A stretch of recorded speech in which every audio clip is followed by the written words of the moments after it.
Ah, je vous assure que j'essaye d'aller voir de plus en plus de films français. Et en vrai, vraiment, j'ai envie, hein. Mais quand je vois ça, non, c'est pas possible. De Lille, où il a gagné le gros lot à la loterie. Il a gagné et il est mort, ce con. Personne n'est au courant qu'il est mort. On va se le faire. À l'ancienne. Le bonsoir à toutes et à toutes, bienvenue pour cette nouvelle critique. Aujourd'hui, on va parler du film À l'ancienne. Ah ouais, un peu trop même peut-être là, c'est... On est là pour parler de film et je vais enchaîner très vite parce que ça va être rapide cette critique, je suis tellement déçu. Mais avant tout, À l'ancienne, je vais même pas lire le synopsis, je vais vous le dire moi-même, c'est deux amis qui trouvent un ticket de loto gagnant sur un mort, sur leur île en Bretagne, et ils décident de se faire passer pour le mort pour encaisser l'argent, donc c'est là qu'il va y avoir tout un enchaînement de péripéties pour essayer de faire croire à la Française des Jeux et aussi du coup aux personnes du village que c'est bien eux qui l'ont gagné. Ils vont essayer de se faire passer du coup pour la personne qui est morte. Alors sur le papier, là le petit synopsis, en vrai même la bande annonce elle est très courte, 1 minute 30, et je comprends pourquoi est-ce que c'est aussi court. Parce que je dis pas que ça vend du rêve, je dis pas que ça a l'air incroyable, mais comme je vous le disais, j'essaye vraiment d'aller voir plus de films français parce que cette année j'en ai été voir quelques-uns et ça a jamais été mauvais, ça a toujours été un minimum bien. Même Cocorico qui était le moins bien de ceux que j'ai vus, voilà, il y avait une première partie qui était vachement bien, la deuxième était moins bonne mais je vous laisserai aller voir ma critique si vous voulez en voir plus. Et voilà, là pour moi il y avait tout pour que ça soit pas mal. Gérard Darmon qui est un acteur que j'adore, Didier Bourdon, bon bah récemment on l'a vu plus dans les films de la bande à Fifi, des trucs comme ça, et il faisait le taf, grosso merdo. Et on y revoit aussi Chantal Lobby, là, ça fait très longtemps du coup qu'on l'avait pas revu avec Gérard Darmon. On a ici deux gros acteurs de la bande des nuls, hein, qu'on n'avait pas revu je pense ensemble depuis Mission Cléopâtre, sûrement, en tout cas pour eux. En tout cas j'en ai pas de souvenir, après je vois pas énormément de films français non plus. Mais bon voilà, je me disais, je vais aller voir un petit film français en salle, un petit film d'humour à la con. J'y suis direct allé après une grosse journée de taf de 10 heures. Et je me suis dit, voilà, ça va me détendre, nos prises de tête, je vais pas être là à trop juger et tout. Et putain, c'était pas bon. Oh merde. Oh, c'était vraiment pas bon. Et je me suis retrouvé à juger. Mais vraiment, il y a des trucs qui sont malaisants dans le film. Mais malaisants, je m'y attendais pas à ce point finalement. Alors du coup, c'est réalisé par Hervé Mimran, je sais pas. À qui on doit, je regarde un peu sa filmographie. Pas grand chose. Ouais, vraiment pas grand chose. J'ai l'impression vraiment de ne rien connaître de ce qu'il a fait. Et il a pas fait grand chose. Bon, bah voilà. Déjà, je vois qu'il a fait un film qui s'appelle New York. N-O-U-S. Plus loin, York. Voilà. Avec Géraldine Nakache. Et Leila Bekti. Bon. Je vais aller voir l'affiche parce que moi je ne marche qu'à l'affiche. Ah bah oui, je vois ce que c'est. Je vois ce que c'est pas du tout le genre de film qui m'intéresse. Avant d'attaquer les points un peu plus détaillés du film, je vous donne mon ressenti premier degré, un petit résumé maintenant de pourquoi est-ce que c'est aussi malaisant. Ça va être une vidéo full spoiler, là cette fois-ci il n'y aura pas de partie no spoil. Et les gens qui sont vraiment anti-spoil, je suis comme ça, hein. Moi je supporte pas regarder des trucs qui spoil. Pour ce genre de film, croyez-moi, on s'en fout. Parce que je dis pas que tout est devinable, mais ce que je vais vous dire, ça va rien changer du tout au scénario. Et de toute façon, je sais pas si on peut appeler ça un scénario. Je suis hyper déçu parce que il y a une ambiance qui aurait pu marcher. Il y a un duo. Au début, j'y croyais pas trop, mais qui aurait pu marcher aussi. Et voilà la base du synopsis, ce truc de se faire passer pour un gars mort, qu'il a gagné du coup à l'Euro Million ou à la Française des Jeux, bref, j'en sais rien. On aurait pu le faire. Franchement, sur le papier, tu te dis, ça peut marcher. Surtout avec Darmon, ça peut que marcher. Et avec Didier Bourdon, bon, pourquoi pas. Chantal Lobby, clairement pour moi, fait que de la figuration. On y reviendra plus tard. Mais le problème, c'est que l'humour qui nous est imposé là-dedans, il est forcé. Il est malheureusement pas bien fait de la part des acteurs, mais on y reviendra. Et c'est pas vraiment de leur faute, parce que c'est vraiment les dialogues et le scénario qui nous est poussé et qui nous est montré d'une façon tellement maladroite et nulle que ça en devient très gênant, très cringe, et bah t'y crois jamais. Et malheureusement, bah il y a même certains messages qui passent dans le film, où le message principal, je suppose que c'est l'amitié, l'entraide et tout. Et j'imagine très très bien les interviews qu'ils auraient pu avoir s'ils ont fait des interviews presse ou des confresses avant de faire le film, pour la promotion du film. Je suppose que, et j'imagine que du coup c'est ce qu'ils ont dû le plus dire, oui c'est un film qui porte sur l'amitié, sur l'entraide, nanana. Il y a d'autres messages qui sont véhiculés dans le film, mais c'est atroce quoi. Franchement c'est... À la fin du film, je vous jure, premier degré, j'étais vraiment pas bien. Et sur la dernière scène qui conclut le film, je vous jure que j'ai mis ma main sur le visage. J'étais, c'est pas possible, ils vont pas finir le film là-dessus. Et bah si, ils l'ont fait. Maintenant que vous voyez un peu mon ressenti, mon point de vue rapide, on va comme d'habitude attaquer thème par thème au niveau du film. C'était pas le capitaine Haddock, hein. Il avait des ancêtres écossais. Nous, les Écossais. Par contre, l'accent... Ah, c'est quoi cet accent? Bah, Écossais. D'un point de vue de l'image, il y a rien à prendre. Il y a rien à prendre. Souvent, je vous dis que quand il n'y a pas grand-chose, qu'il n'y a pas d'idée de mise en scène, pas d'idée de mouvement de caméra, pas d'idée de photographie, je vous dis que voilà, c'est du classique, tout ce qu'on peut faire, du champ contre champ, la caméra à épaule, le plus classique possible. Sauf que là, alors, c'est ce qu'il y a de plus classique, évidemment, mais c'est aussi parfois très mal filmé. Le film a voulu garder, et c'est un des seuls points positifs, je dirais, une esthétique très fidèle à ce qu'on peut retrouver en Bretagne. Je suis breton, attention, BZH en force, donc je sais de quoi je parle en voyant ce film, et c'est aussi un des trucs qui m'a tiré. Je me dis, bon, étant breton, je vais kiffer l'ambiance bretonne qui va nous faire ressortir. C'est forcé. C'est forcé. C'est tellement forcé qu'on reconnaît même pas la Bretagne, je dirais.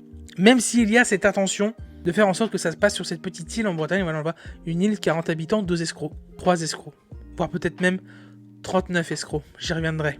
Et ça ne marche pas. Ça ne marche pas, et dans des endroits tout petits, on veut garder cette esthétique qui en tourne parfois dans des vraies maisons bretonnes. Ah, ça va pas. La caméra est beaucoup trop serrée, on voit pas ce qui se passe, on voit pas comment avancent les personnages dans l'espace autour d'eux. C'est horrible. Dans les endroits très petits, très serrés, vraiment pas bon.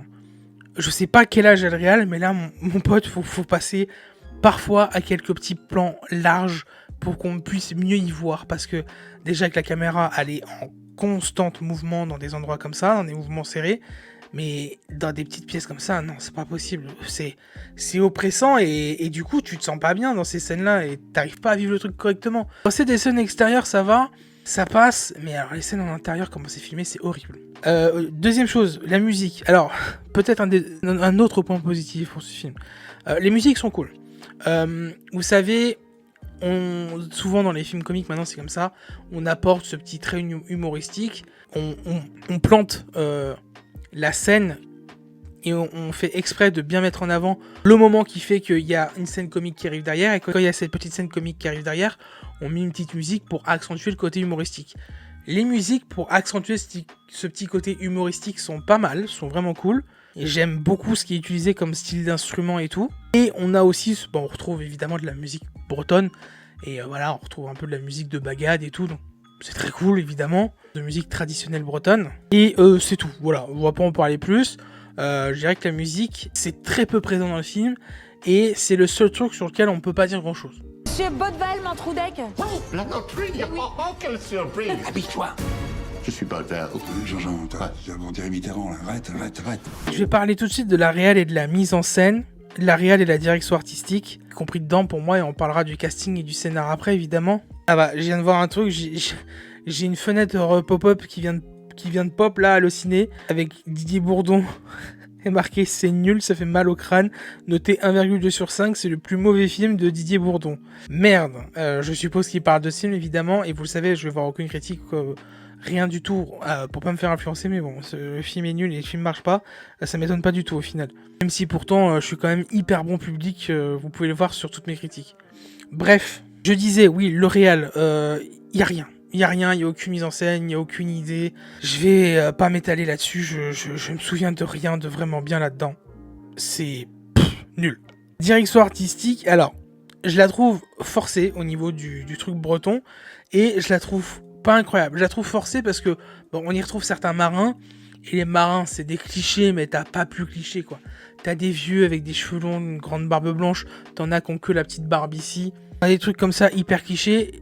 Et des fois on a des trucs qui marchent pas, genre Darmon, qui est le personnage principal avec Bourdon, qui lui fait pas du tout breton, il est italien, son rêve c'est de se barrer en Sicile, en Italie, y a rien qui va, il est tout le temps en train de chanter en italien et tout, enfin, je trouve ça complètement nul, complètement absurde, ça sort vraiment de ce côté breton, qu'est-ce que le mec fout ici du coup, et du coup, Bourdon, alors le mec c'est, je sais pas, un espèce de, je sais pas, j'arrive même pas en fait à décrire ce que c'est, on dirait un beauf du sud, mais en Bretagne. Je sais pas, le mec il est là avec son petit foulard, sa casquette.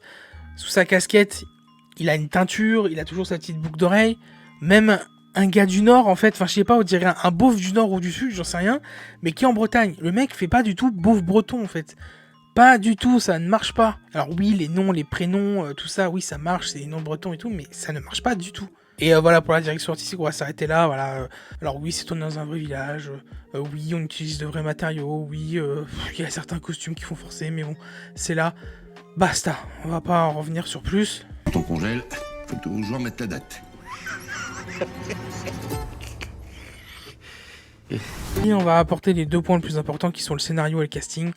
Parce que là, ça marche pas. Ça marche pas parce que, juste en vous décrivant le film, et j'ai pas le choix parce que c'est très rare que je le dise, parce que je vous dis toujours, allez voir les films en salle pour vous faire votre propre avis, nanani, nanana, que le cinéma reste aussi très subjectif, que aussi, voilà, même si le film, que je vous conseillerais jamais d'aller voir, même un film un peu moyen au cinéma, et encore un peu moyen même si le film est moyen, je vous le recommande pas trop et tout. Après, si vous avez aimé subjectivement, ça peut vous plaire, mais là, le film est même pas bon. Le film est même pas bon, je vais pas vous conseiller d'aller voir un film pas bon au cinéma. Donc du coup, je vais vous raconter l'histoire, et je vais spoil, et on s'en fout, parce que l'histoire, vous la connaissez, c'est 2 mecs qui se font passer pour un gars qui est mort pour gagner sa thune à l'euro million, voilà. Mais je vais aller un peu plus profondément dans les petits détails, et grossièrement, parce que même si le film vous avez envie de le voir, et que vous irez quand même le voir quand même, vous verrez, ça va pas vous changer grand-chose. Les 2 gros problèmes qu'on a dans ce film, c'est le scénario forcé au niveau de l'humour. Bourdon, c'est un bouffon absolu. Quand je vous dis absolu, c'est le genre de débile qu'on voit dans les films, où tu lui dis une phrase, tu lui poses une question, le mec n'écoute pas, et répond à côté, ou alors il te répond à la question d'avant. Ça, c'est réutilisé 4-5 fois dans le film, c'est horrible. Darmon, c'est le mec qui est plus intelligent, voilà, donc c'est le mec qui mène un peu le truc, tellement trop intelligent, qui mène un peu à la baguette l'autre, et quand l'autre se rend compte qu'au final, qu'il le mène à la baguette ou qu'il va le trahir, et ben il veut se rebeller, mais en fait, il y a un truc qui se passe qui fait qu'au final, les deux se rabibochent et tout. Mais ce qu'il faut pas oublier dans cette histoire, on retrouve un homme mort. Alors déjà, le traitement du vieux qui est mort, il est horrible. Ce qu'ils font avec son corps, avec son cadavre, c'est pas du tout respectueux. Mais s'il y avait que ça encore, c'est pas très grave. On pourrait nous le faire tourner vers une touche d'humour. Malheureusement, pour moi, l'humour n'a pas marché là-dessus. Mais s'il y avait que ça, bon, ça passe. Mais il n'y a pas que ça, on y reviendra après. Et le problème, c'est que il y a un autre lien aussi qui fait que la religion dans ce film, la religion est beaucoup mise en avant. Il y a beaucoup de scènes qui se passent dans des églises. Il y a beaucoup de scènes où les gens se confient, où les gens prient. Et ce qu'ils font, c'est horrible. Ils se font passer pour un homme mort. Ils vont se faire de faux papiers. Le mec utilise un flingue pour faire peur à des gens. Ils vont faire en sorte que tout le village croit aussi à faire semblant que le gars est mort et est en fait encore vivant pour qu'il puisse toucher de l'argent. Au final, il y en a un qui se rebelle, qui veut pas, qui veut le dénoncer. Et ce gars qui se dénonce et qui nous font passer pour un connard tout le long du film, donc c'est peut-être un connard, à la fin, le pauvre mec, il meurt. Il se fait tuer accidentellement et il tombe d'une falaise et il meurt noyé. Et la scène d'après, c'est les gens qui célèbrent tout ça avec le chèque de l'euro million, parce qu'ils ont réussi leur fourberie, leur escroquerie, et au final, ils touchent l'argent. Et tout le monde est content, tout le monde est heureux. Oh non les gars, mais déjà quand j'ai vu que le vieux qui allait les dénoncer dans la cabine téléphonique se fait malencontreusement rentrer dedans par un bus, et même cette scène-là, l'idée est tellement naze que la cabine tombe. Je dis non, ils vont pas tuer le pauvre vieux quand même si c'est un con, ils vont pas le faire tuer. Ils le font tuer. Le pauvre vieux, il meurt. Alors déjà qu'ils respectent pas du tout le cadavre du gars qui est mort, ils respectent pas trop le gars qui est mort. Et ensuite, lui, il meurt. Et à la fin, la scène d'après, je vous jure que la scène d'après, c'est une scène où ils sont tous en train de fêter dans l'espèce de bar PMU à la con, là. Avec le chèque, en gros, ils sont tous contents, ils fêtent ça et tout. Genre, ils sont tous heureux. Comme je vous l'ai dit dans l'histoire, du coup, au bout d'un moment, vu qu'il y a une personne de la Française des Jeux qui vient enquêter pour voir si le mec c'est vraiment bien lui et tout. Donc voilà, ils font plein d'escroqueries, plein de trucs, ils font des faux papiers, voilà, pour faire croire que c'est lui, le mec se fait passer pour lui. C'est grillé à des millions de kilomètres, mais c'est pas grave, c'est le but du film, ça. Et du coup, pour que ça marche, ils font croire à tout le village, il faut que tout le village croit que c'est vrai, donc du coup, tout le monde va jouer le jeu quand la meuf vient pour l'enquête et tout. Et même la femme, du coup, de Darmon, est encore plus dans le truc. Alors Chantal Lobby dans le film, elle est inexistante. Elle est juste là pour caser ses répliques et c'est tout. D'ailleurs, faut parler des dialogues dans le film. On sent que les dialogues c'est forcé, on sent que les dialogues... Le film est mal écrit, ça s'enchaîne trop vite, on n'y croit pas une seconde. l'histoire d'amitié entre les deux, elle ne marche pas. Ça me fait chier à un point parce que Darmon, je l'adore. Darmon qui disait dans des interviews dans ces dernières années que c'était compliqué pour lui en ce moment de trouver de la place dans des films, qu'il avait vraiment des problèmes financiers et tout. On parle de Darmon, les amis. Gérard Darmon qui nous dit ça. Et quand on voit dans les films dans lesquels il finit, ah non, mais là, il est finito, malheureusement, le pauvre. Et ça me fait chier de ouf. Ça me fait tellement chier. J'adore cet acteur. Alors, à ce qui, voilà, la personne, politiquement, sur ses avis, bref, on s'en fout. Là, on est là pour parler de l'acteur. Moi, l'acteur, je l'adore et ça me fait chier de le voir dans cette situation et de le voir dans ce genre de film qui aurait pu bien fonctionner, mais à cause d'un scénario nul à chier, de dialogue pourri et une histoire sur laquelle on croit pas du tout et qui ne marche pas, ça me fait chier. Ça me fait tellement chier, vous imaginez pas à quel point. Alors, je m'attendais à rien du film. Je m'attendais à juste un petit truc sympa. Les messages, même moi, qui suis bon public, ah non, c'est pas beau, c'est horrible. Le message à la fin, quand même, à la fin du film, tout le monde est heureux. Je le redis, je suis désolé, mais est-ce que vous vous rendez compte de ça? Tout le monde est heureux parce qu'ils se sont fait passer pour un gars mort, qui lui ont pris sa thune, parce qu'ils ont tué le vieux connard du village, et tout ça devant les petits-fils, les enfants et tout. Il est où le message, là? Il est où le fucking message? Alors oui, et pour eux, le fucking message, c'est l'amitié, c'est l'entraide. Mais c'est pas ça, l'amitié et l'entraide, c'est... Alors oui, c'est un film d'humour, pourquoi pas un peu noir au final. Mais, ah là, je suis désolé, mais qu'est-ce qu'on a fait au bon Dieu? C'est un humour qui est très irrespectueux des fois, mais à la fin, le message, il marche un petit peu, il marche un minimum, il marche un peu, même à Libby.com, on parle quand même d'une histoire où les gens trompent leur partenaire. Mais ça marche aussi un petit peu au final, au fond quand même. Là, le message, il est pas si grave. Ce qu'on te dit à la fin, au final, c'est pas si grave. Mais là, c'est quand même terrible, hein. Oh, j'arrive pas à m'en remettre, en fait. Enfin, c'est con, hein, parce que c'est un film qui va flopper. On va jamais en entendre parler. Même moi, ce film, je vais l'oublier. Je me souviendrai juste que c'était pas un bon film. Et ça m'a déçu à un point. C'est quand même dingue, quoi. Parce que ça m'a pas déçu juste en tant que le film est nul, mais tout ce qui est raconté aussi dans le film est nul. Oh, mon Dieu. Bon, ah si, un dernier truc. À l'ancienne. Tellement c'est mal écrit. C'est forcé le nombre de fois ils le disent. Vous savez, c'est assez récurrent maintenant, genre, quand il y a le nom d'un film, on sait pas trop quel nom lui donner, on lui donne le nom d'une des répliques dans le film, un moment important dans le film, et on donne du coup le nom du film grâce à cette réplique. Mais alors là, le truc à l'ancienne, ils te le disent au moins 4-5 fois dans le film et c'est bien forcé. Vraiment bien amené. Dans ta gueule, vraiment genre, pour que tu comprennes que le film il s'appelle à l'ancienne, parce que c'est des mecs qui font des trucs à l'ancienne. Ah bah là c'est plus qu'à l'ancienne, hein. Là c'est... Waouh. Sans quoi tu as pris l'accent? Je suis pas tellement Trudel. Mais vous allez tous aller en prison là. Et on l'aura fait à l'ancienne. Bref, voilà, je vais m'arrêter là. Je pensais pas que j'aurais autant de venin à déverser sur ce film, malheureusement. C'est rare, hein. C'est très très rare, et ça fait très longtemps que j'avais pas autant de venin à cracher sur un film. Mais je vous avoue qu'il y a un côté... un peu, ça fait du bien, tu vois. Ah, il est très tard, demain je me lève tôt, je ferai pas le montage, je ferai ça demain, je pense. Mais j'ai même pas envie de faire le montage, ça m'a saoulé. Donc je verrai ça plus tard. Bref, voilà les amis, en tout cas j'espère que cette critique vous aura plu.